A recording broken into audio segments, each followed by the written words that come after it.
सोनालीस किचनमध्ये आपले स्वागत आहे। मी आज बनवणार आहे सफेद ढोकळा। हे बघा किती छान झालंय, मऊ झालंय, जाळीदार झालंय। हे बघा।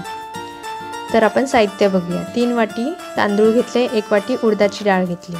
तर आपण यांना स्वच्छ धुवून आपल्याला भिजत ठेवायचे 7-8 तास। तर 7-8 तास झालेत माझे। आता मिक्सरच्या भांड्यामध्ये थोडं थोडं घेऊन वाटणार आहे मी। हे बघा, असं हवं आहे आपल्याला, जास्त पातळही नको आणि घट्टही नको। 1 वाटी मी पोहे घेतलेत, ते पण 2 मिनिटं आपल्याला भिजत ठेवायचे आणि ते पण वाटून घ्यायचे। हे बघा, भिजलेत पोहे। आता वाटून घेते मी।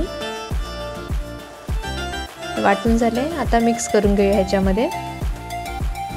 आपल्याला रात्रभर बंद ठेवायचं आणि दुसऱ्या दिवशी आपल्याला करायचं आहे। हे बघा, दुसऱ्या दिवशी माझं पीठ कसं छान फुललंय। हे बघा, मिक्स करून घेऊया। ह्याच्यामध्ये आता थोडंसं मीठ घालून घेऊया। मी आता ह्या सगळ्या पिठाचं ढोकळा बनवणार आहे, म्हणून ह्याच्यात थोडं मीठ घालून घेतलं। आता एका बाउलमध्ये मी अर्ध ह्याच्यात काढून घेते। हे बघा, मी अर्ध काढलंय। ह्याच्यामध्ये खाण्याचा सोडा अर्धा चमचा घालून घेतलाय आणि मिक्स करून घेतले। आता आपल्याला लगेच करायचं आहे। खाण्याचा सोडा घातल्यामुळे आपल्याला लगेच करायचं आहे। आता मी एका ताटाला तेल लावून घेतलंय। हे बघा, मी तेल लावून घेतलं एका ताटाला। आता त्याच्यात ओतून घेते।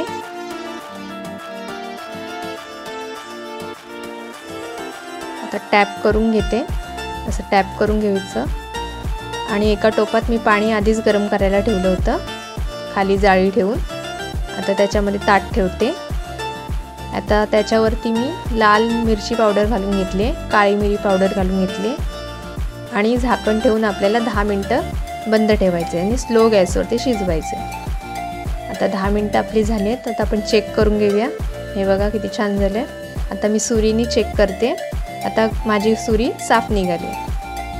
आता ह्या सुरीच्या ह्याच्याने मी कडा सोडून घेतल्यात आणि कापून घेतले। हे बघा किती छान झाले, मऊ। आता आपण त्याला फोडणी द्यायचे। त्याच्यामुळे मी एका टोपात 2 चमचे तेल घेतलंय, मोहरी घालून घेते अर्धा चमचा, 2 मिरच्या घेतल्या आहेत, कढीपत्ता घेतलाय। आता ही फोडणी तयार झाली आहे। आता ह्याच्यावरती घालून घेते आणि त्याच्यावर थोडीशी कोथिंबीर अजून घालून घेते। अशा प्रकारे हे सफेद ढोकळा आपला तयार झाला आहे।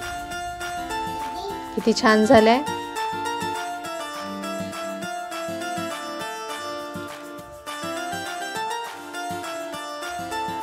हे बघा किती छान झालंय। मी आता एका ताटामध्ये सगळे काढून घेतले।